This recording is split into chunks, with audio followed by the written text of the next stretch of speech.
caros amigos do Speed, está no ar mais uma edição do programa Curva do S.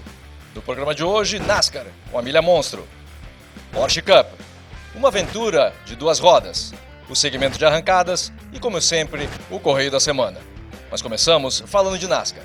Depois de 400 milhas, Kyle Busch termina sendo vitorioso, Jeff Burton na segunda posição, em terceiro lugar ficou Matt Kenseth, seguido pelo Denny Hamlin e pelo David Ruttman. Sérgio Lago, parabéns para um dos seus pilotos favoritos, Kyle Busch, porque ele, pela primeira vez, bateu no mano a mano e provocou o erro também do tetracampeão Jimmie Johnson. Lembrando para quem não assistiu a corrida, a disputa estava entre os dois, Jimmie Johnson foi o carro dominante, mas no ajuste, Kyle Busch no final estava basicamente parelho com o Jimmie Johnson e Jimmie Johnson, os dois entraram nos pits basicamente juntos, o Jimmie Johnson na frente do Kyle Busch, na saída dos pits, Jimmie Johnson teve um trabalho um pouco mais lento da sua equipe, em vez de ter calma e mesmo que voltasse atrás do Kyle Busch, tentar ganhar na pista, acabou cometendo excesso de velocidade, foi punido e terminou na 16ª posição, no que tranquilamente poderia ter sido uma vitória, na pior das hipóteses, um segundo lugar. Eu sou obrigado a tirar o chapéu se eu estivesse usando o chapéu, porque ele não apenas bateu o Jimmie Johnson na pista, no primeiro duelo, a gente falou várias vezes entre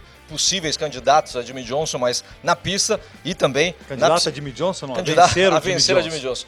O Kyle Busch bateu o tetracampeão na pista e conseguiu provocar o erro, que não é normal com o Jimmie Johnson, portanto vitória dupla para um de seus pilotos favoritos, o Buschinho, e vitória mais uma para Joe Gibbs, que está acabando com essa parte da temporada. Sobre isso que eu queria falar, você observou bem durante a transmissão, 5 vitórias para a equipe de Joe Gibbs nas últimas 7 provas, 2 para Kyle Busch, 3 para Denny Hamlin. Vem se mostrando, pelo menos por enquanto, como a equipe que está se destacando e com condições de repente, terminar a hegemonia da equipe de Ricky Hendrick, que junto com ou liderada nesse momento pelo Jimmie Johnson, é a tetracampeã. Que não tem mais ninguém na equipe também. Bom, isso eu não vou discutir, mas é a equipe tetracampeã. Então acho que podemos ver aí um duelo belíssimo no final da temporada entre Jimmie Johnson, Denny Hamlin, Kyle Busch e Jeff Gordon. Eu discordo completamente, Jimmie Johnson continua Denny Hamlin, porque Kyle Busch tem essa cor aqui, que ele se transforma num amarelão. Vamos acompanhar como anda a tabela depois dessa vitória do Kyle Busch. Kevin Harvick continua na primeira posição, Kyle Busch agora é o segundo colocado, Matt Kenseth na terceira posição, Jimmie Johnson cai para a quarta posição e Denny Hamlin na quinta colocação, 2 pilotos de Joe Gibbs nas 5 primeiras posições.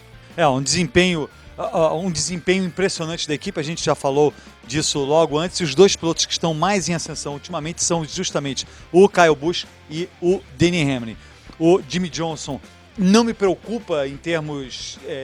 eu não sou super fã dele, não sou fã dele, mas ele ter caído para quarto foi uma infelicidade, foi um erro, certamente vai ter espaço para se recuperar. Jeff Gordon caiu para a 6ª posição, não fez uma boa prova, acabou salvando, terminando em 11º, mas na tabela, Roberto, não apareceu no gráfico, mas Dale Earnhardt Jr. fez uma péssima prova, perdeu 4 posições, caiu de 12º, ele estava na lista dos 12 primeiros, caiu para a 16ª posição, portanto eu acho que esse é a posição que a gente tem que mais ver. E na cola ali para participarem dos 12 primeiros, temos o Ryan Newman, que é o 13º, e o Tony Stewart, que é o 14º, se recuperou, fez uma prova bastante razoável, Tony Stewart, e se recuperou. Agora, ainda aquela 12ª, 11ª posição ainda estão completamente indefinidas. A gente falou sobre isso na semana passada e continua uma situação basicamente igual. Muita coisa pode acontecer por ali.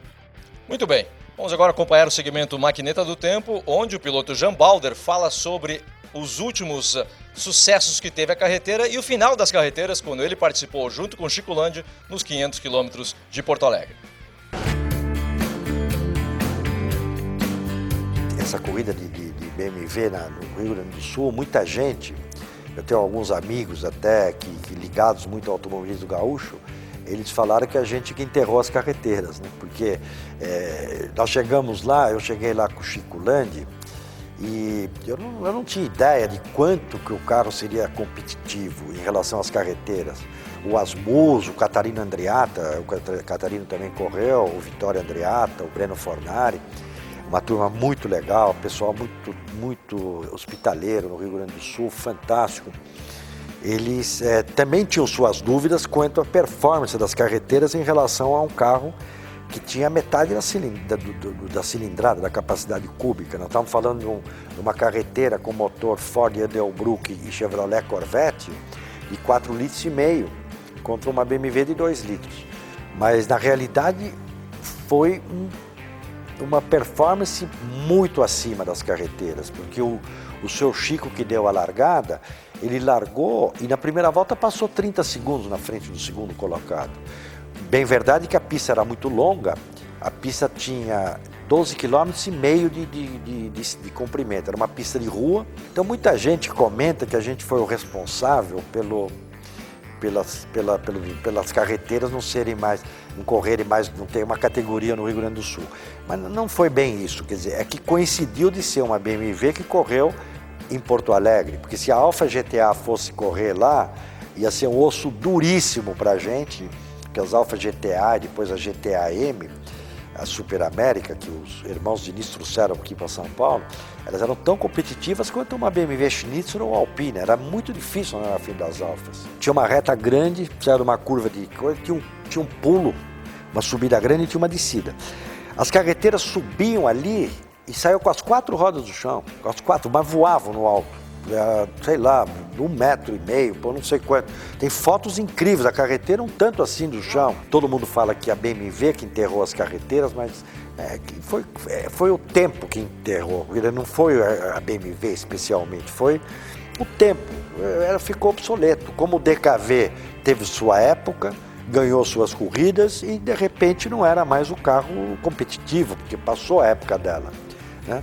Enfim, como vários carros, vários modelos tiveram sua história, sua época, né?